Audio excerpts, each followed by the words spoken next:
on Tuesday, this third day of February in 2026 at 5:50 p.m. I'm Aaron Wills. This is a random rambling video. Thank you so much for watching. Welcome to my channel. What's that? No.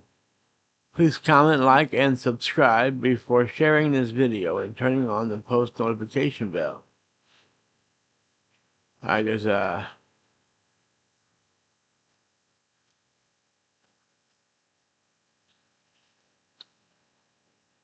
it's been on the news that I don't know what it is. The Democrats won something, but now, and something I support 100%.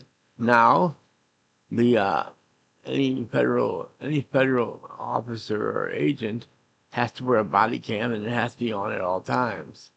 So any of the ICE members who enter Minnesota or wherever it is have to be wearing a body cam and have it turned on at all times, like police officers.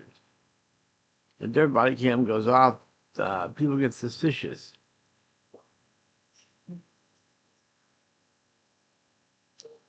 And they should.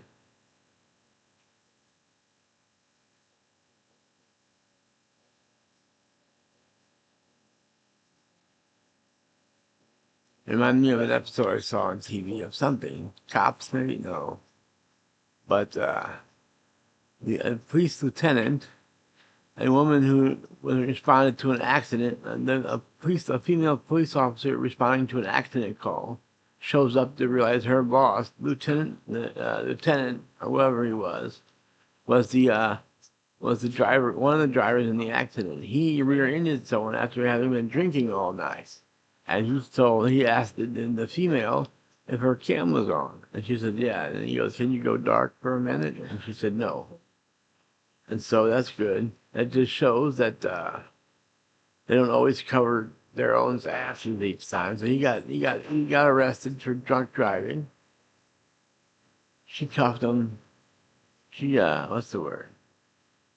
Tagged him in the bag. No, she cuffed him up, and at least she said, "At least I'll cuff you up front."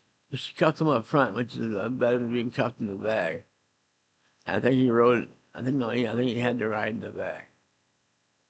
But his cuffs are on the front, which is more comfortable. I've been arrested one time in my life for something that I didn't even do, and because I was so big, I had shoulder problems. They cuffed me up front. At first they cuffed me in the back, and the officer asked me if that was uncomfortable.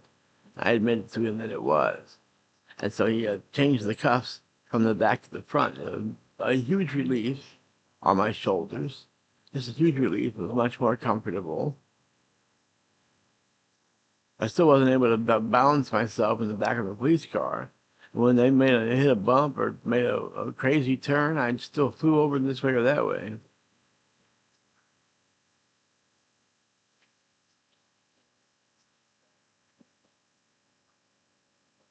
And when I say I didn't do it, let me tell you what happened.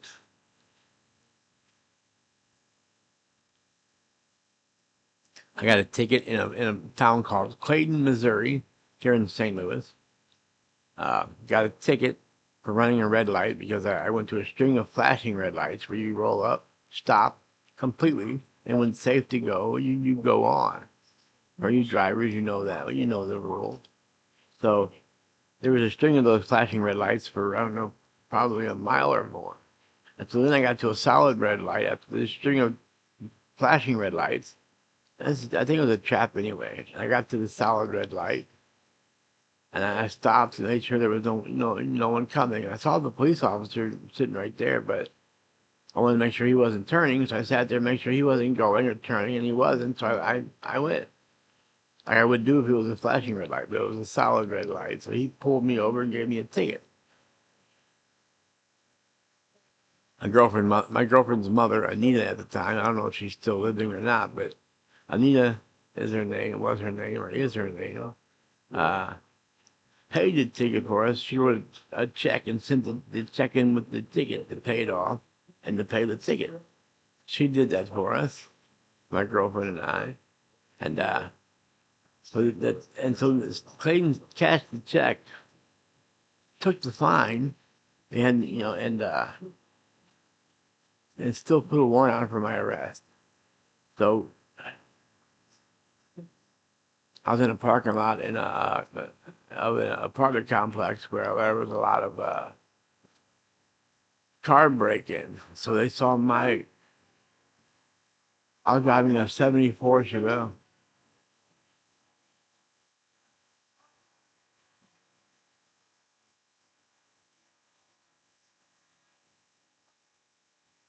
Something's going on between two residents. One guy named Mark, who's a fucking nut job. There's a lot of nut jobs here, but this one, there's a couple of rooms down. He's a fucking nut job. He got a problem with everybody that rolls by him and makes fun of him and laughs at him and starts shit with him. Everybody that walks by him or rolls by him, including me. We got into it big one day, and I threatened to knock his fucking big ass ears off his head. And now he doesn't fuck with me anymore. But anyway, Clayton put out a warrant for my arrest, even though they got their fine money for the ticket. And so I was in a parking lot dropping my friend off, or my coworker, Dan the Man. I called him Dan the Man because he was gay, as can be. About as gay as you can be. There's so much there's so much gay you can be, and this guy was as gay as you can be. And so I was driving, and so that doesn't matter about the fact that I was driving him off at this apartment complex, and I was driving in his in the parking lot of his apartment complex. Apparently, there had been a lot of and by I mean car break-ins, radios being stolen, windows being busted out for change that might be in the middle console, just all kinds of shit. We're getting radios, the speakers were getting stolen. And so here it was, I was driving a 1974 Chevelle. And this was kind of a highfalutin apartment complex.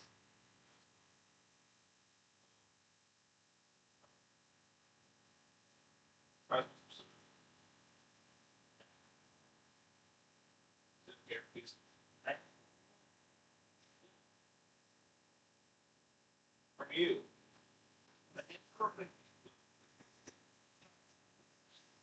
You.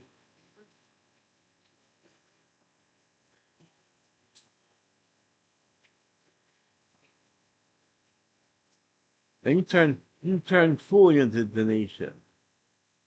Told you no, and you just kept going and going and going, just like Tanisha.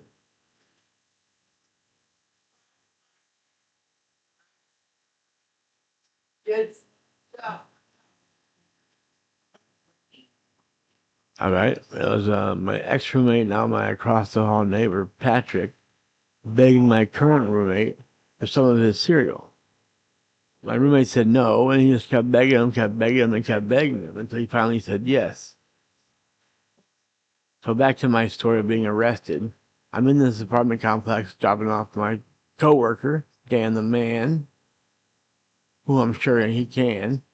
Anyway, I dropped him off. He was actually still with me when the police put on their lights, boop, boop, put on their lights, and I was already sitting there.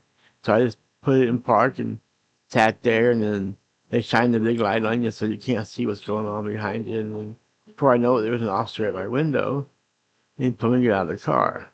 And so I did. He's like, what are you doing? I said, I'm dropping off my coworker. I'm dropping off my friend there. He lives here. And so they checked out his ID, and he proved that he lived there. And they came back to me and said, well, explained that, they stopped me because there had been a lot of break-ins in the parking lot of this highfalutin apartment complex. And so my car looked out of sorts because I was driving a 1974 Chevelle instead of a brand new Infiniti or a brand new some good car.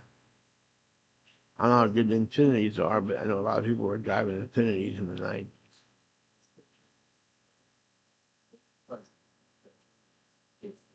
So he asked me if I had any warrants. I said, as proud as can be, no sir. And so he's like, you mind if we see your ID? So I gave him my ID, he ran me, and I had a warrant out from Clayton. And then like, so they to turn around and he cuffed me. And I said, well, what'd I do? You got a warrant out in Clayton, Missouri. No, I know it's in Missouri, dumbass. I live in Missouri. He said, you have a warrant out from Clayton. I said, oh, I'm going to get a hold of them and see if they want you. If they do, bring you in.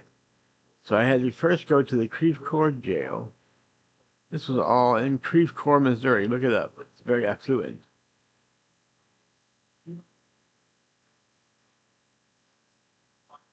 So the Creve Coeur police took me to the Creve Coeur police station until Clayton came out to get it, which took about 10 years. Literally. I was 20-something when they got me. I was 30-something when they let me go. No, that's not possible because I had my stroke when I was 33. I was just using hyperbole anyway, as everyone knows. I hope you knew that. I hope you knew it didn't take 10 years for Clayton to come pick me up from the Creve Coeur prison. They picked me up and then they booked me and let me go out of Clayton. Well, actually, no. Dan, the man that I just dropped off, came and bailed me out of Clayton. And I think the bail was $300 or something. And so, that's a good chunk of money. I don't know if I would have had it. I'm thinking back now. I don't know if it was vice versa. I would have wanted to get Dan out of jail, but I don't know if I could have. I don't know if I would have had $300 just laying around back then. But I know he was paranoid that I wasn't going to show up for prison. Show up for court, not prison. What? He was paranoid that I wasn't going to show up for court and he was going to lose that money. So that was a lot of money for him too. He was afraid I was going to lose that money for him. So I called my girlfriend Lori, whom I was already broken up with. So this was in like 98 that this took place. 98 or 99. We broke up on July 4th of 1998. We were already broken up when this happened. So I don't know what year it was or what time of year it was. But anyways, and by anyways, but here's the thing. Anyways is my best segue. But is a great segue for me too.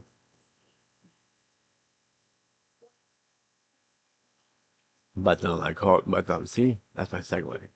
I called my girlfriend. Lori is her name. Is her name. I'm not sure she's still living, but can't imagine I don't know.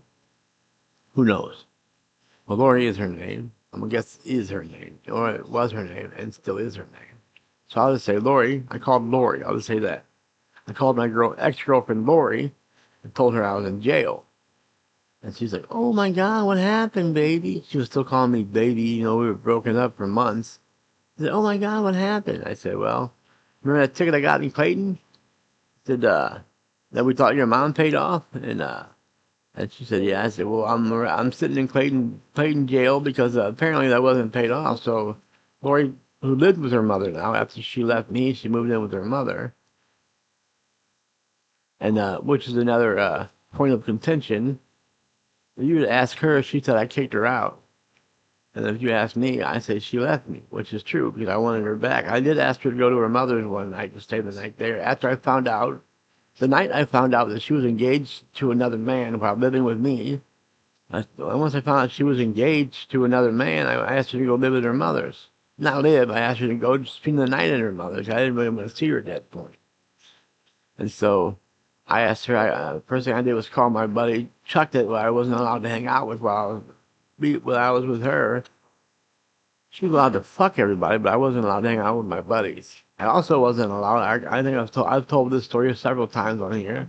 You probably haven't heard it, but I also wasn't allowed to hang out with one of my friends, Kim, with whom I've never had any type of romantic relationship. We were best friends through high school for sure. I was in love with her for sure. But we never did anything except kiss one time. Now, Lori hung out with a guy named Ray, a guy whom she named her son after, and whom she had a sexual relationship with for years. They hung out, and now I know they had sex while we were together, those two, while they were hanging out. Kim and I eventually met up again, and hung out one night because my buddy Greg had been hanging out with her, and she kept asking him, bugging him, to get me to come over to her apartment so we could hang out. But anyway, I don't know why I brought that up.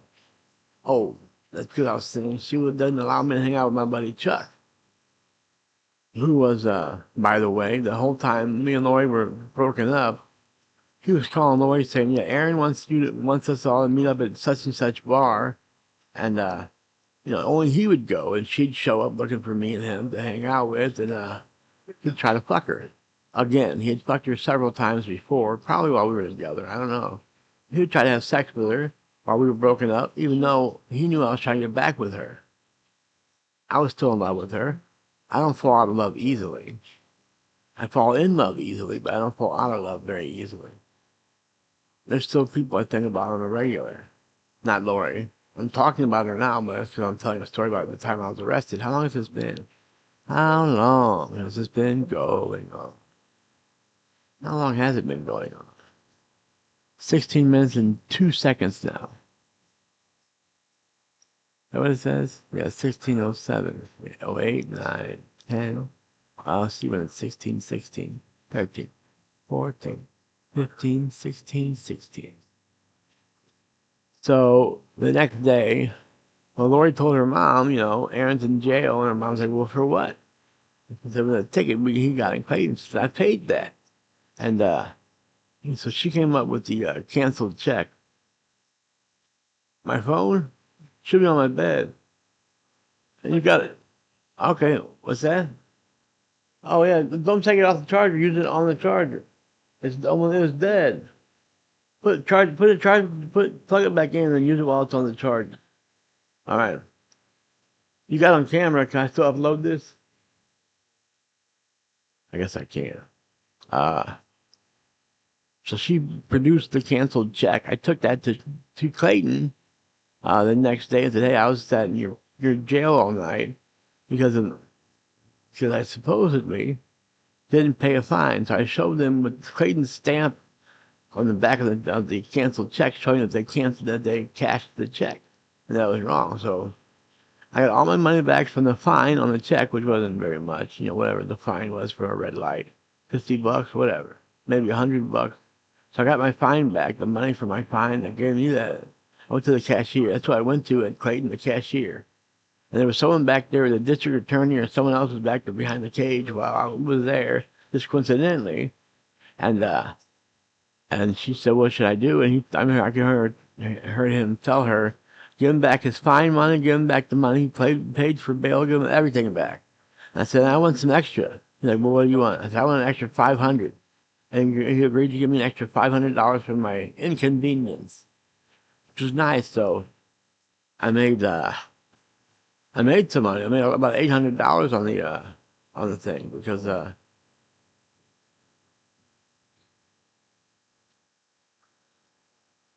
once you go to jail, you get paid the money you paid for bail anyway. So they gave me the money I paid for bail that day, and $500 for my inconvenience. And then I went to court and they paid me $300 then, the money that it cost to get out. So I made what did I make on it? $1,100 on this situation. It was worth sitting in jail for several hours for $1,100 especially back then. But it went real quick because at the time, Lori was charging me or bribing me. I had to bribe her with money to see her son, whom I had raised since infancy until the age of 6 when we broke up. When either she left me or I kicked her out, one of the two. But we broke up, and I missed him dreadfully. He was like my son. I raised him since infancy. His first words were "daddy" or "dada," referring to me. He called me daddy, like Lori did. What a coincidence. Reagan and his mommy both called me daddy. Hey, no fool, man. All right, put it on the bed for me, pretty please. All right, whatever. Okay, so that's about it. I guess I'm hanging up now. Has it been 17 minutes yet?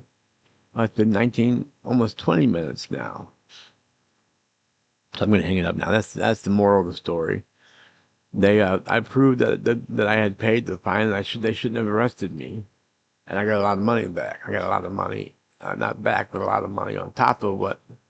I got all my fines back, and then like I told you, they're gonna be $500 for my inconvenience, $300 that Dan paid for bail, and eventually I gave him his $300 too. So I don't want you to think I just suckered him out of his money. I made sure he got his money. I even put a little bit of jelly on top of his money too, just so for his inconvenience. But like I was saying, Lori used to make me bribe her to see Raymond with money. She'd come over and say, I need X amount of dollars. I'd say, well, I ain't got it, Lori. And she'd say, well, I'll let you see Ray for the rest of the day if you give me X amount of dollars. I'm like, all right. And all of a sudden, bang, I had it. And she'd say, well, what a coincidence. I said, well, yeah. I said, you know that I'm going to give you what I can to see Raymond. And like I said, she named him after her lover, Ray.